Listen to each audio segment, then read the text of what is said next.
তো গাইস, আমার ফ্যামিলি আমাক কইছাল তোর লাইফে তুই কিচ্ছু করা পারবি না। কি কইছাল? তো গাইস, আজকে আমি আমার বন্ধুকে কইলাম, বন্ধু পড়াশোনা কর, তুই তো হাউস ওয়াইফ হওয়ার যোগ্য না।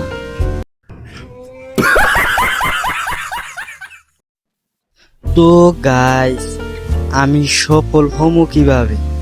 সফলতা আমাকে থুইয়া দৌড়াইছে।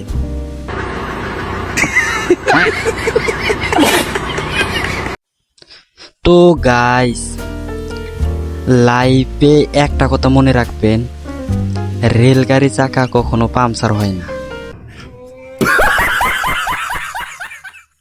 তো গাইস, আমি আমার ফ্যামিলি কইলাম তোমরা আমার জন্য কিছু করো। তারা আমার জন্য কিছু করছে, কিন্তু বেজ্জতি করছে।